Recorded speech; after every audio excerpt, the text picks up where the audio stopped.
We left off in the Mechaber, in Yud, that initially a person, he cuts branches with fruit attached to them, and initially his mindset was that he wanted the fruit for the food value. So then the stems that are attached to the fruits, their status is identical to the fruits, because that's called yad, because it facilitates the eating of the fruit.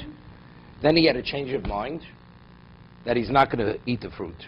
So the question is, the change of mind, does that change the status of the stems which are attached to the fruits? And I need those stems to contribute to the branches to provide shade. You have it? Ernie? Yeah. The fruit remains fruit, regardless. The fruit has food value. No, it's still attached. But I'm not using the fruit to provide shade. Then it doesn't. It's makabel, but it's not providing shade. What's providing shade are the branches and the stems that are attached to the fruit. But since initially the stems that were attached to the fruit were considered dav makabel tumah because I value the food for the food value, so therefore what was the stem? The stem was to facilitate eating of the fruit. So initially, so the question, is it similar to shivrei kelim? That initially you have a vessel, it breaks, you can't use the broken parts of the vessel for schach? Or do we make a differentiation here? That although the yad, what facilitated was makabel tumah, but today that it's no longer, makabel tumah doesn't make a difference. One second. He says, firstly, he speaks about the thought process alone is not enough, you need an action. To change its status from ochel to non-ochel, he has to do an action which indicates that he wants the stems to be used for shade and not to facilitate eating. And how do you do that? Go chiyodusosam. By threshing, by crushing them, that causes a detachment of the stem from the fruit. Or you trample on the food. Let's see the Mishna Berura.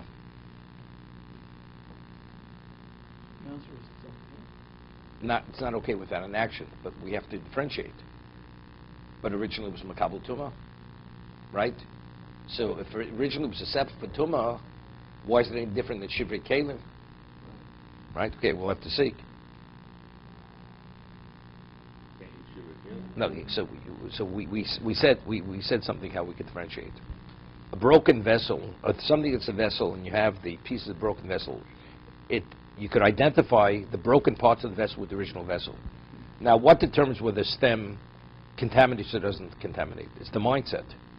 Once it's detached, it's no different than an ordinary stem. So that confusion no longer exists. It's only osam jerabon, it's exera. We're concerned that if we allow the person to use the parts of the broken vessel, he may use the vessel itself. Let's say you have a situation, he originally puts the fruit on the roof of the sukkah with the branches, and he doesn't value that fruit as fruit. The stems that are attached to that fruit, could you use it as chach? The answer is yes. Why? Because over there he never intended to eat the fruit. Correct? Because there the stem attached to the fruit is not facilitating the eating of the fruit. So here initially he had in mind that he's going to eat the fruit. So the stem attached does facilitate it. It's a problem. So factually, it's makabel tumah on the Torah level, you're not permitted to use it. Now he goes and he threshes it, which indicates clearly that the stem is not to facilitate the eating, because he crushed it. But this stem originally was makabel tumah. Before he crushed it, he threshed it. The answer is, but that stem is the same. This stem is no different than any other stem. And there it's determined by one's mindset. It's not determined by what it is, like a vessel. A vessel is a vessel, regardless whether you value it as a vessel or not. A vessel has a capacity to contain. It's makabel tumah. There's no marasai in here. But he knows. He knows. So therefore, it's not. He say this stem is no different than any other stem. Like I never had it.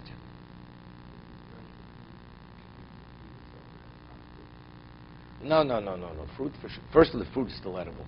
And the fruit, anyway, the fruit would be like shivrei kelim. That's shivrei kelim. Let's see. Yud. Im sols mruba lo-ochel, din ze uklal v'hader prat, dahainu, im kotzrum lo-ochel, If initially he cut the fruit for its food value, haydaim mitzar from the ochel. So the stems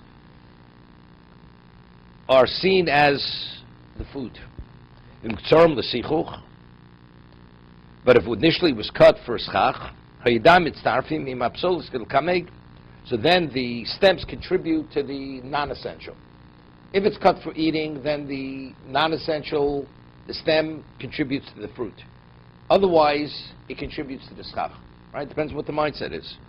Torah ochel minadin, and edam nikra ochel rak at shloshet tvochim. Okay? Now, interesting. Let's say you have a stem. It's a very long stem. The stem is 13 inches long. You know? So the question is, what's considered facilitating something to eat? He says, up to 3 tvochim. 3 tvochim is called a yad. Beyond 3 tvochim, that's called excess. Since it's not something, even though his mindset was that he will eat with something, a stem that's a foot long, doesn't make a difference what he thought. Its own maximum, it's 12 inches. 12 inches is a yad. Beyond 12 inches, no longer considered a yad.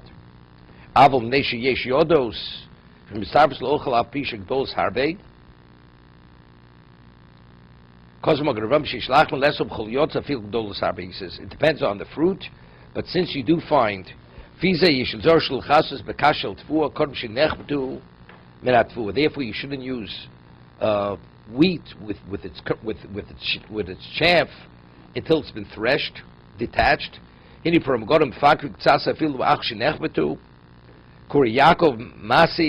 with wheat, maybe unless it's actually they're separated, maybe the chaff still has some kind of value in terms of a yad.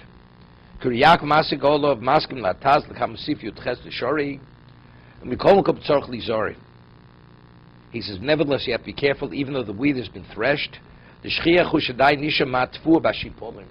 Very often in the shoots, you still have some kernels, even though you've threshed it and the kernels have detached and have been removed from the shoots, from the chaff. Sometimes you have some left. You have some kernels left in the chaff. So if the kernels are still attached to the shoots, so the shoots still have a status of what? Of a yad. If you want to use the chaff or the straw, which is the non-essential of the wheat, you should make sure that all the kernels are removed. The kernels are removed from the non-essential. He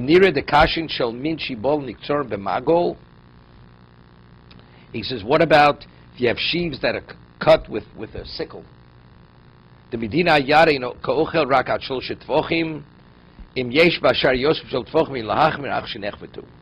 Okay. No, he says when they cut it, where they usually cut it, it's always 3 tvochim. So if it's longer than that, it's definitely not called a yad. Since the way they cut it, they normally cut it, only leave a certain amount of straw that extends, the shoot that extends. Anything beyond that is considered the excess. But he doesn't address what we asked, right? Why isn't it like Shibri Kalim? Evidently, what we're saying is simple, right? It's simple. You wouldn't confuse the two. With a kli, you confuse the two. With the stem, you're not going to confuse the two. Because otherwise, then we should never permit the stem to be used for a schach. Because people say, well, we know there's stems that are kabel tuma, right? We don't make such a gzeira. These stems are being detached.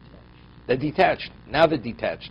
But initially, when they were attached, initially his mindset was that it should facilitate the eating. So why is it different than why should it not be different than a broken vessel? So we made this differentiation. A broken vessel, it's inherent in the pieces that this was a vessel. It's clear. A stem, even the stem that's initially attached to the food, is not necessarily Makabel Tumah. Right? Because it's all based on the mindset. What are these fruits? Are these fruits for threshing or crushing? Or are they to eat the fruits as fruits? As a result of that, we're not concerned about the confusion.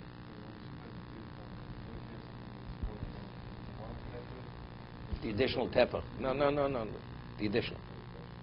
So is fruit, whether it's inedible or edible, always Makabel Tumah? What depends?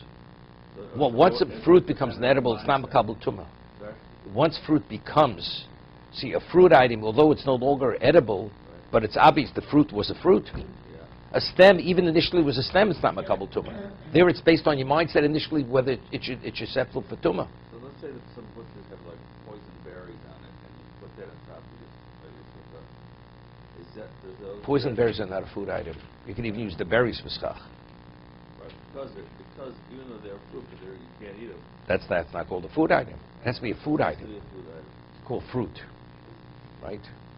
So it's irrelevant what you call it. It's fruits of his labor, okay? It's also It called has to be fruit. edible. Has to be edible, otherwise not makabel. Initially edible. Initially edible. Right. Thank you.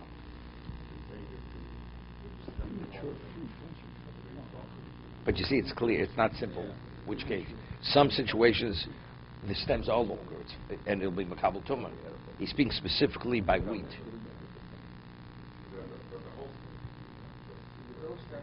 I'm not sure.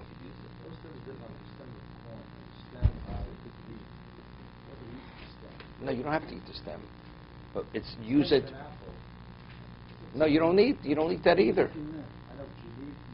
So also other fruits, you have a cluster of grapes. You hold it by the end of the cluster. You're not holding it by the grape. So that means all the non-edible of that cluster assumes the status of the grape. That's what we're talking about. Let's say the cluster was picked clean, and you have 3 grapes left. Since even those 3 grapes, when you eat them, you hold the stem and you pick the grape off the stem, all that non-edible is considered the equivalent of the grape itself, of the fruit itself.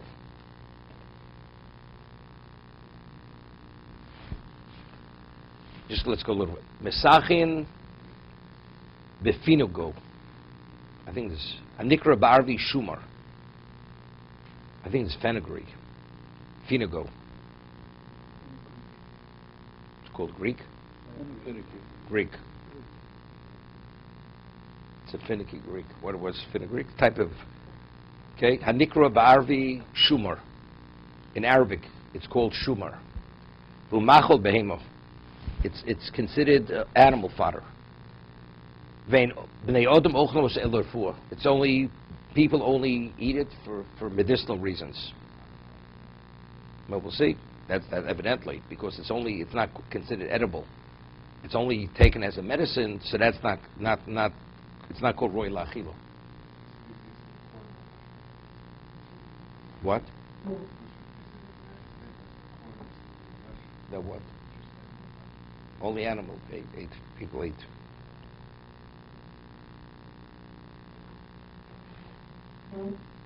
It's true.